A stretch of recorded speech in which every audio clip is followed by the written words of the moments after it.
Today we're going to talk about leadership in organizations. You know, Tommy Lasorda was one of my favorite managers. He was always a motivator. He always got the most out of his players, and I really admired him. And he had a way with people. He always made it a point to remember their first and last name. He knew you when he met you for the first time. I had the opportunity to meet him years ago once, and then I met him again months later, and he remembered my first name. And you know, I'm nobody, but I really appreciated that, and I'll never forget it. And you know, one of the things I heard him say one time in an interview, he said, "I don't manage teams, I manage people." Who's the toughest person to lead? When asked that question, John Maxwell answered, "Leading me." We sometimes think about accomplished leaders from history and assume that they had it all together. But if we really examine their lives, whether we're looking at King David, George Washington, or Winston Churchill, we'll see that they struggled to lead themselves well. Leading yourself means that you hold yourself to a higher standard of accountability than others do. Because leaders are held responsible not only for your own actions, but for also those you lead. Nothing so conclusively proves a man's ability to lead others as what he does from day to day to lead himself. You know, I love this quote by Bishop Fulton Sheen. "Civilization is always in danger when those who have never learned to obey are given the right to command." You know, connecting with your coaches as an athletic director becomes possible because you have walked in their shoes, and hopefully you've had some background in coaching. And I would also recommend, if you are going to be an athletic administrator, to coach as many things as possible, both genders, in fact, so you get an appreciation for that. You know what it means to be under authority, and thus you're going to have a better sense of how authority should be exercised. You know, according to Warren Bennis, good leaders are made, not born. Good leaders develop through a never-ending process of self-study, education, training, and experience. Well, how do we define leadership? Well, according to Glickman, leadership is a process by which a person influences others to accomplish a mission, task, or objective and directs the organization in a way that makes it more cohesive and coherent. A person carries out this process by applying leadership attributes, beliefs, values, ethics, character, knowledge, and skills. The three theories of leadership. First, the trait theory.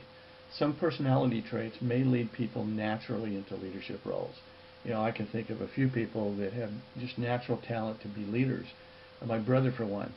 I can remember his teachers always telling my mom he shows leadership skills and natural leadership ability. You know, they never said that about me. But some people do have that natural ability to be leaders. And then there's the great events theory.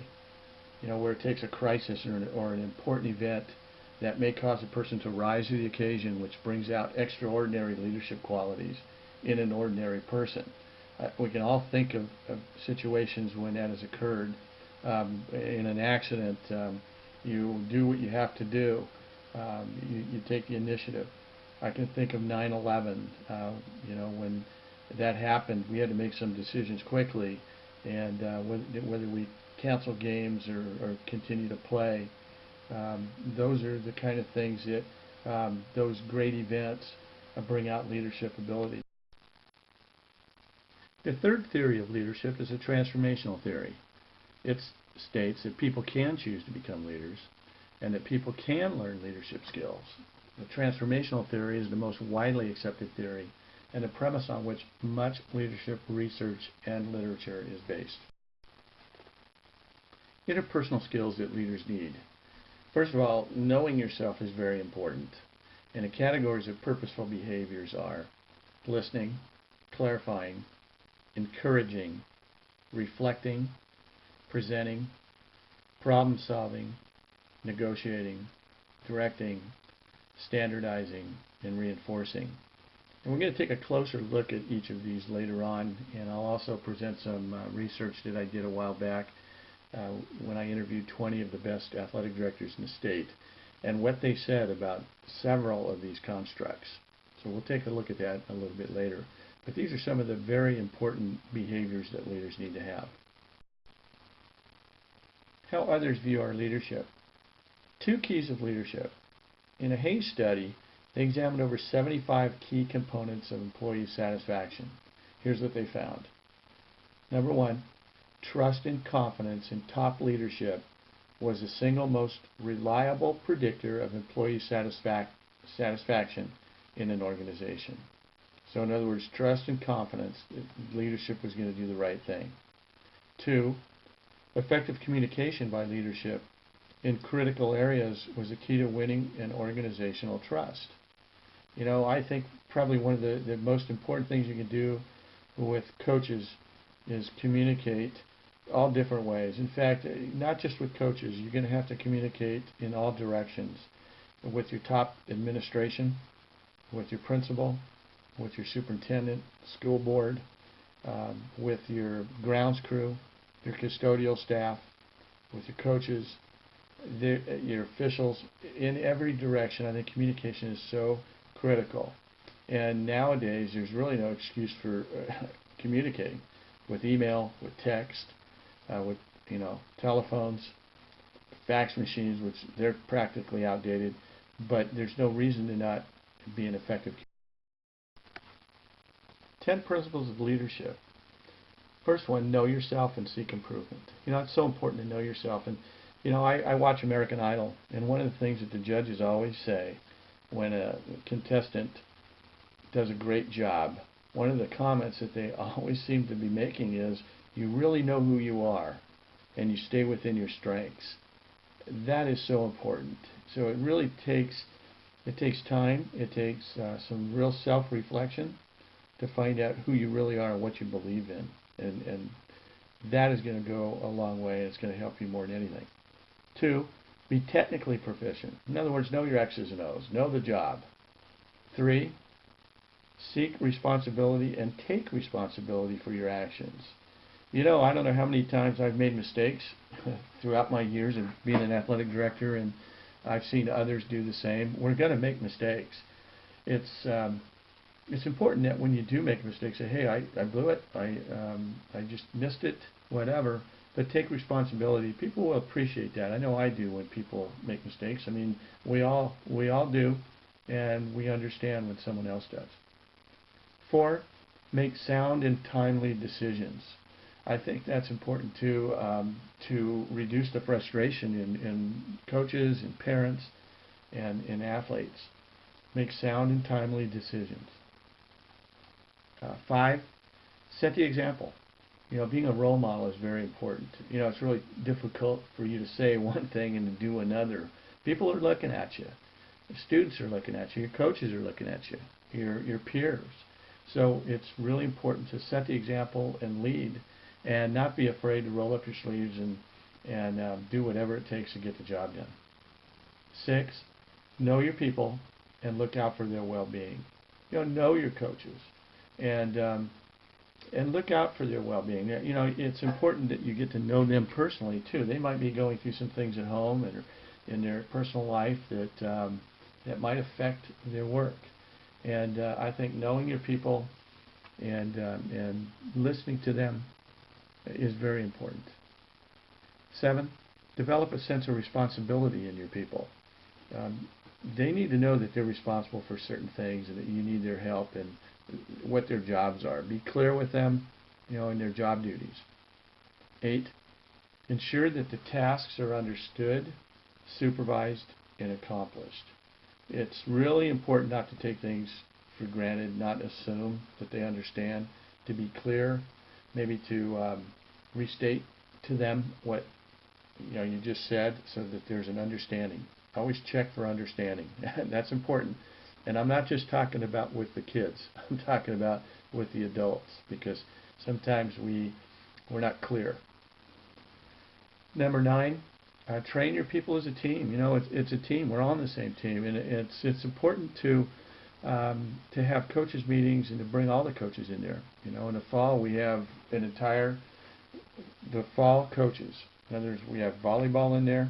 We have boys water polo. We have football.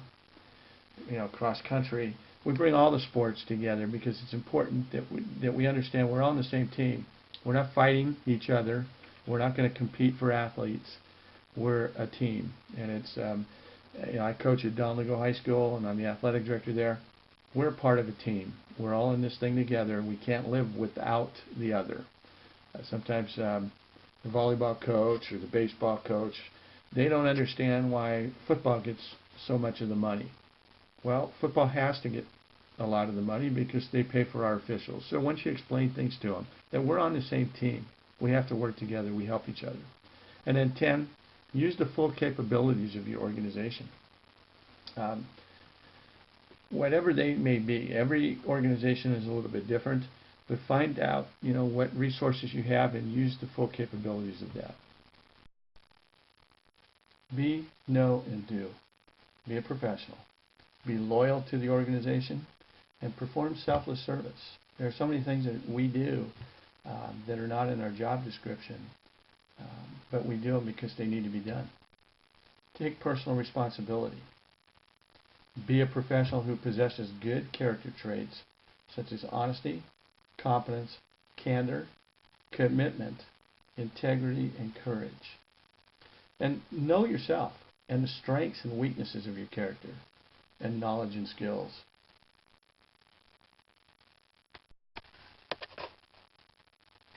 Know human nature, human needs and emotions, and how people respond to stress.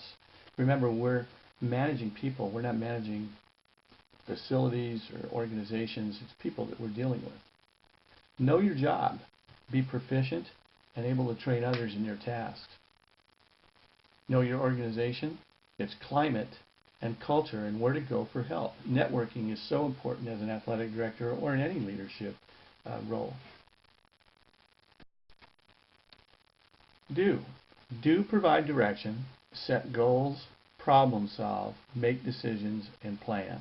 That's something that as an athletic administrator we do just about every day. The hardest part, I think, is finding time to set goals, but we need to do that. Very important. Do implement, communicate, coordinate, supervise, and finally evaluate. Do motivate, develop morale, spirit in the organization, train, coach, and counsel.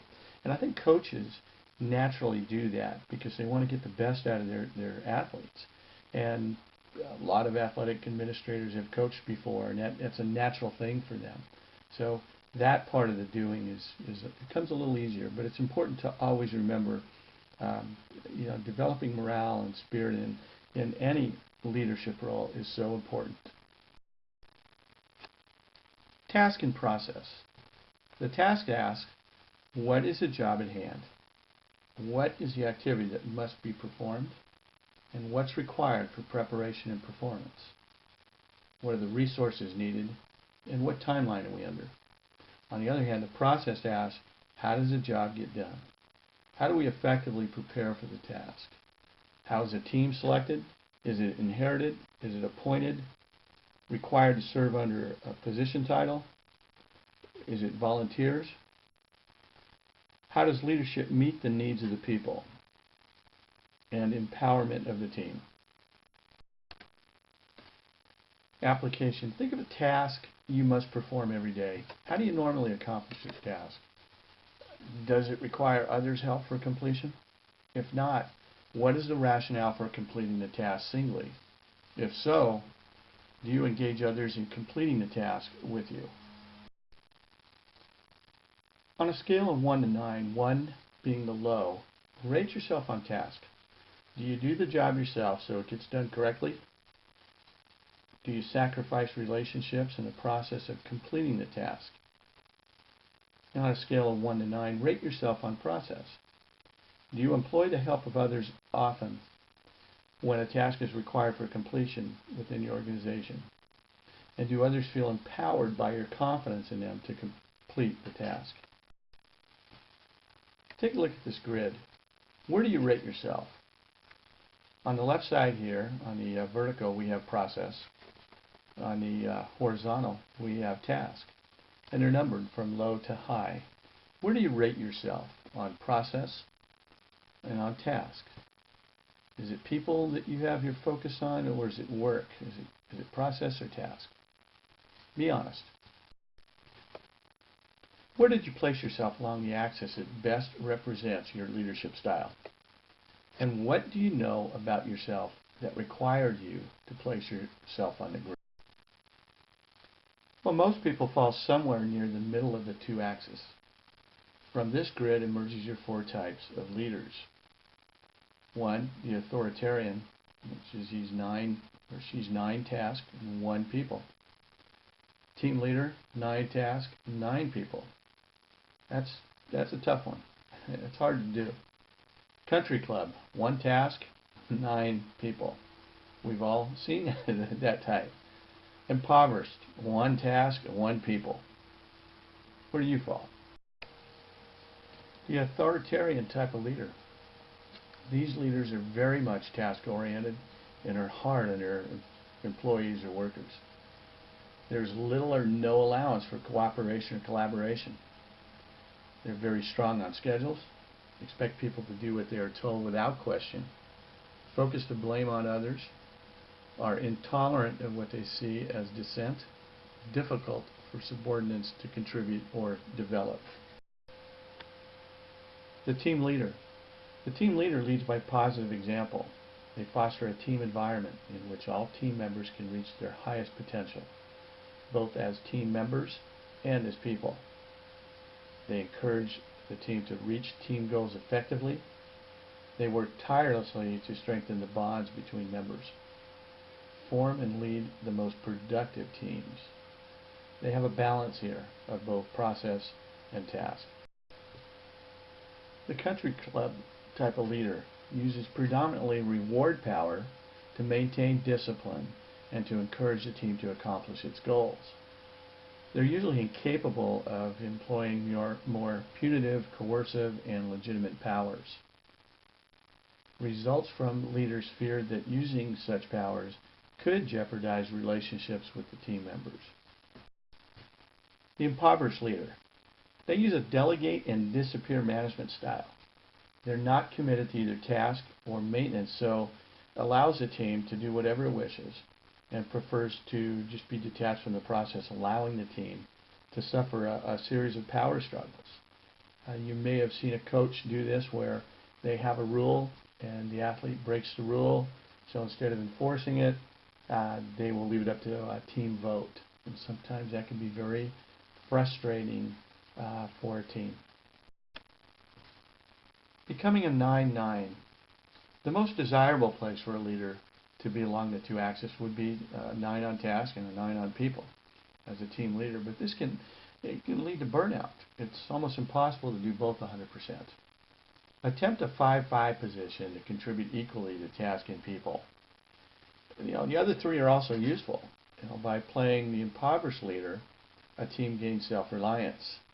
So there might be a place and a time for that, just not all the time. And the authoritarian leader instills a sense of discipline in an unmotivated worker or player. And sometimes we have to do that as coaches or athletic directors. We've got to make a decision, and that's it. Situations and forces affecting them help leaders to know at what points along the axis they need to be in order to achieve that desired result. So it could change based on the situation. Your assignment. Answer the following. Do your students, parents, and teachers view you as a task or process type leader? 2. How does your family view you? 3. How do your friends view you? 4. Describe the differences that you employ within the various tasks, processes, and within various groups. And then finally, 5. What consistencies might you strengthen for effectively merging the two as a leader of others? I really love this quote by Howard Schultz, the CEO of Starbucks, because it really speaks to what we're talking about with the differences between task and process and how it can affect an organization. A company can grow big without losing the passion and personality that built it, but only if it's driven not by profits, but by values and people. The key is heart. I pour my heart into every cup of coffee, and so do my partners. When customers sense that, they respond in kind. If you pour your heart into your work or into any worthy enterprise, you can achieve dreams others may think impossible.